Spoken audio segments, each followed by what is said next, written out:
мына бар ғой енді қуаныш қой, той, сүттің бетіндегі қаймақтар, ең жақын туысқандарыңызды жинап жасап жатырсыз, бірақ бар ғой, сіздің жаныңызға өте жақын, өте бір сізбен жақсы араласқан, сізді бір қызындай көріп, өте бір жақсы көрген бір көрші апамыз қалып кетті ғой, сіз тойға шақырмағансыз, білесіз ба? Шақырмағансыз. Ол ренжіп тұр, мына жерде айғайлап кіре қойсын ба? Айғайлап даң шығарып жатыр ана жерде. Енді ренішін бірдеңемен жуып шаятын шығармыз, сөйтейік па? Осы тойға енді ренжіп келіп отыр, апамыз өзі өкпе назын айтсын, неге ренжіп жүр? Ал ортаға шақырайық онда, апа келе қойыңыз ал. Жас емеспін селкілдеп билей беретін. Роза қайда? Мен қасындамын ғой. Жаным, сен әлі селкілдеп билеп жүрсің ғой. Естественно. Естественно, вижу. Молодец. Әрқашан осылай денің сау болып, әрқашан немерелерің қызығын көріп, осылай әрқашан жарқырап жүре бер, Роза. Мына кішкентай бүлдіршіннің бауы берік болып, өмірде сүрінбей бақытты қыз болсын. Көбісі көре алмай ма сені, біреу аумин демейді сенен басқа. Өшір. Сол ғой. Өшір. Кім қайда? Қазынаның кіндік әкесі мен шешесі бар деп еді ғой. Асқар мет, кім ет құдай? Асқар менен Мадина. Асқарды шақыршы маған. Мында кел. Мадина қайда? Құтты бол, бақытты бол, ботам аман бол, денің сау. Мында кел, Роза. Қалайсың? Ойбай, қасты өлтіріпсің, Сен алпысқа келген кемпір деп кім айтады? Молодец, құтты болсын. Шашты алып, оқты.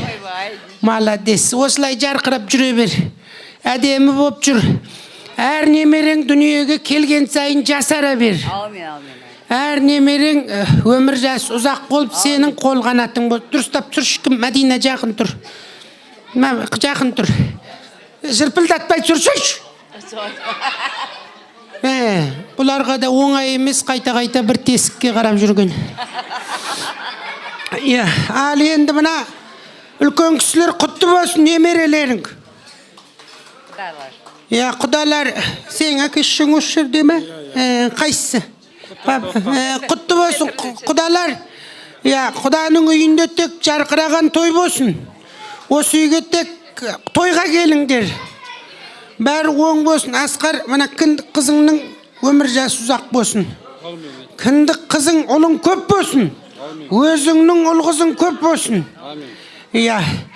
Мен таныдың ба сен, Роза? Естественно. Сен естественнен басқа сөз білесің ба? Естествен дей береді құдай. Не болды? Дедің ғой. Молодец. Отырыстың өзі бұлай ғой. Что-то Роза екеуің дальнейін кетіп қапты ғой. Жоқ, мен братишкам ғой. Соны айтып отырым ғой, апа, братишкің екеуің дальнийларың что-то слабый ғой.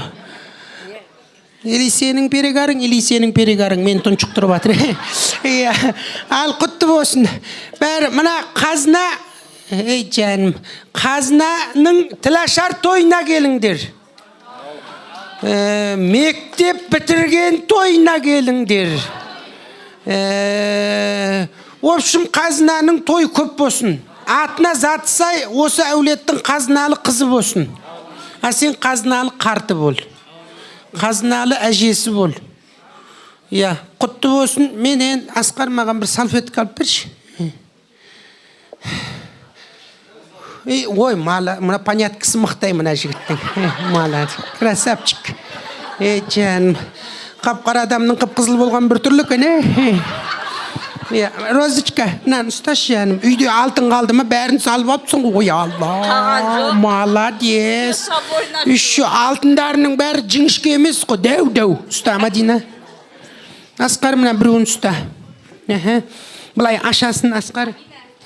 Бұлай ашамыз. Роза, салфетканы ашта, ұшынан ұста. Мына баяғыда 1 май деген мейрам бар еді ғой, білесің, қандай мейрам? Мир трудящий. Ынтымақ күнінде сон тіліңдегі андай мир деп. Ынтымақ күні. О күні көшеде не болатын еді кішкентай кезде? Сен кішкентай парад. Парадта не деп айқайлайды құда? Қазір парад жасаймыз. Роза, сен үйіңде парад болады қазір. 1, 2, 3 мынандай болса бір-бірден ұстап алайық, болмаса қолымызды көтеріп отырайық. Ал 1, 2, 3. Кішкентай қазынамыздың бауы берік болсын. Құрметті жолдастар, Роза ханымның немересі көп болсын. Жасасын Роза. Жасасын қазына. Жасасын Асқар мен Мадина. Жасасын құдалар.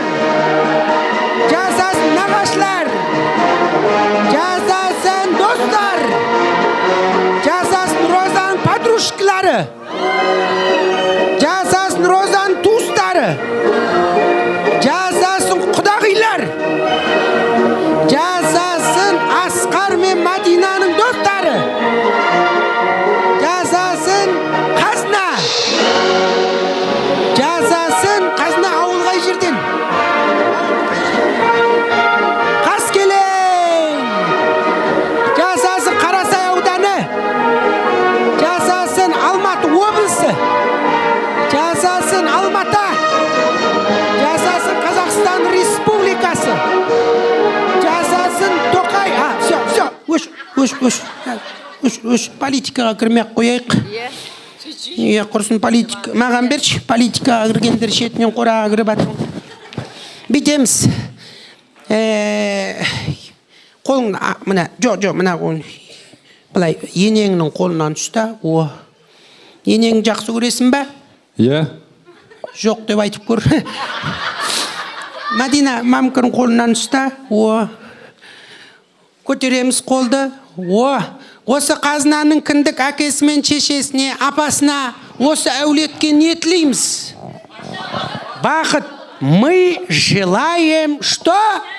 Мы желаем счастья. Счастье в этом мире большом, как солнце по утрам. Пусть оно заходит в дом. Мы желаем счастья вам, и оно должно быть таким, когда ты счастлив сам, счастьем поделись с другим. Молодцы, Розушка. Осылай бақытты күндерің, бақытты сәттерің көп болсын. Ата-ана үшін көзінің алдындағы Құдайдың берген ұл қыздарының аман болғаны ғой. Ең бірінші бақыт. Осылар аман болсын. Сенің алдыңда жарқырап жүрсін. Ешқашан ауырмай сенің алдыңда бақытты өмір сүрсін. Сенің қасыңда қолғанатың болып жүрсін. Ұл қыздарың, күйеу балаларың, немерелі бәрі. Осы бәрінің үйінен, осы отырған құдалар, сенің достарың, бәрінің үйінен мынандай дауыс секунд сайын шыға берсін.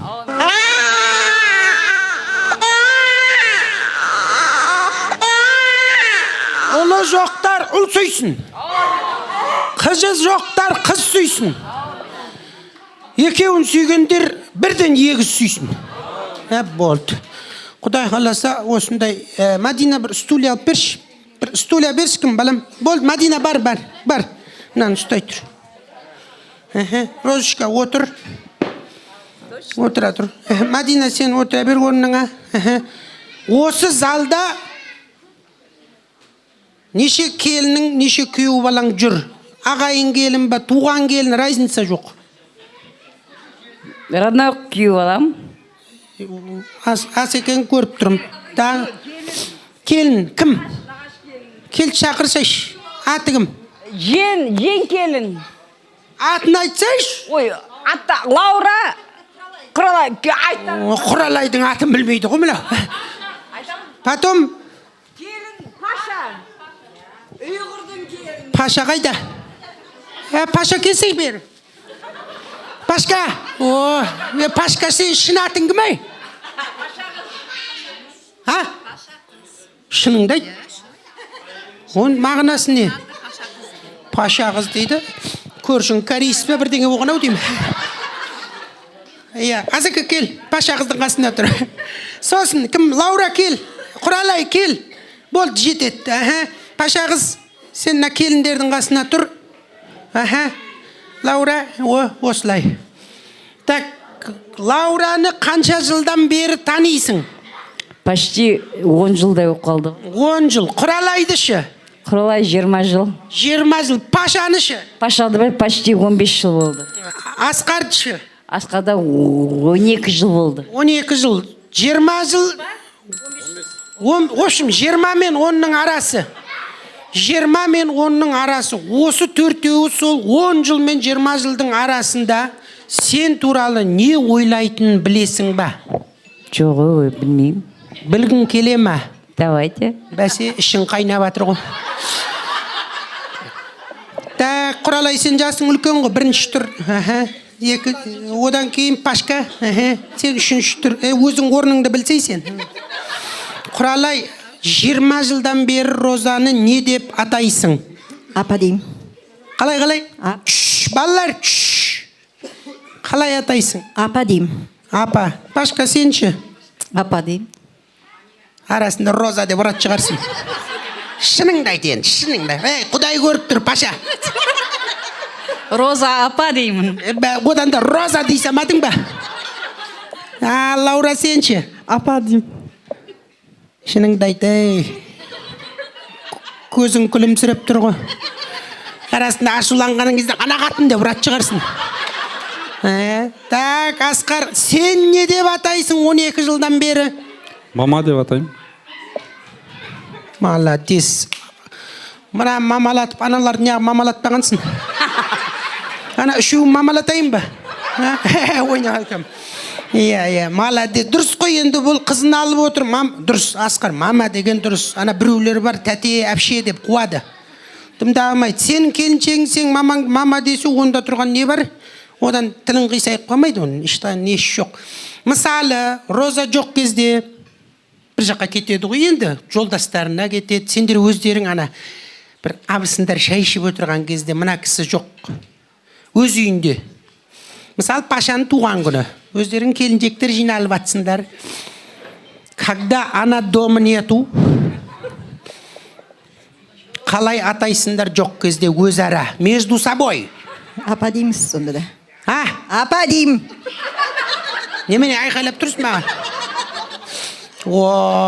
Міне нағыз бетіне Роза деп жүрген адам қазір сыртынан жіберет шығар әңгімен.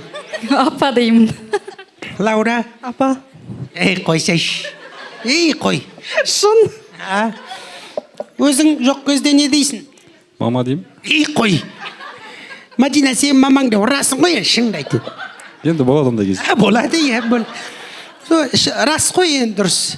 Мысалы, Розаның жақсы көретін тамағы қандай? Құралай жасаған. Бешбармақ жақсы. Паша жасаған қандай тамақ жақсы көреді? Манты, лагман. Көшінен деп қойсы. Так, Лаура жасаған қандай тамақ жақсы көреді? Палау. Сіздің үйге барғанда қандай тамақ жақсы көреді? Енді қазақы дәстүр сол бешбармақ. Қайсысы дұрыс айтты төртеуінің? Бешбармақ. Паша құлаққа теуіп тұр десеш. Дұрыс қой жаным. Берген жейсің ғой енді, қайтесің, иә. Қандай кино жақсы көреді? Орысша кинолар жақсы. Сен қандай кино жақсы көретін білесің бе өзі? Білмеймін. Сен мына танисың ба мына кісіні? Орысша шығар. Қош, сен де. Асқар точно біледі енді. Қандай кино жақсы көреді? Бандитский деп қойсай. Енеміз енді романтик. Турецкий. Бандитский Петербург, видно, бандит. Өзі бандит сияқты ғой мына. Жесткий әйел болып тұр ғой. Дік сөйлейтін. Дұрыс па? Анау бетіңе жүзіңе қарамайды, былш еткізіп айтатын адам ғой мынау. Так, 20 жылдан бері нервысына тиген шығарсың Құралай Розаның. Ашуланғанда қандай сөз айтады саған? Вообще ашуланбайды екен апам. Ашуланбайды. Паша, қандай сөз айтады? Ашулан, нервысына сен мен нервыма тиіп тұрсың қазір, ше. Нервысына тимеймін мен. А? Тимеймін нервысына. Ұрсып көрмеді. Мынау бар ғой, очконы өлтіріп жинайды мынау, ше. Қандай сөз айтады ашуланғанда? Мына железін ашуланбайды деп айта алмаймын мына кісіні мен. Ашуланса бір көшені қыратын сияқты мына. Ну енді шын айтсақ, қарсы келіп тіке ештеңе бір кейіп көрмепті. Қарсы тұрып тіке кейіп ештеңе айтып көрмепті бізге. Сен ба өлде ол ма? Өлетін жеріңді білесің, Алла. Айтпай тұр қойшы, айтпай тұр, өлетін жерін білет. Төртеуі да мықты. Кәдім біліп тұр да сенен ертең сөз естейтінші. Тойдан шыққаннан кейін WhatsApp-ына жазайын деп тұрсың ғой, құралай қатын деп. Не позорым шығардың ана ұйғыр қатын екеуің деп. Соны жазатын біліп тұр ғой, бұларды үндемей тұр ғой. Сен енді вообще сенде тіл жоқ қой, мына кісі духыңды алып қойған-ау деймін. Молодец, отырыңдар, бақытты болыңдар. Бала шағаларын қызығын көріңдер. Асеке көп рахмет. Енді мен ана немерем деген әнді дайындап қой. Розаның атынан бір қазына деген кішкентай бөбекке арнап ән айтайын. Немерем деген ән. Немерелерің көп болсын. Кеттік, танцует все.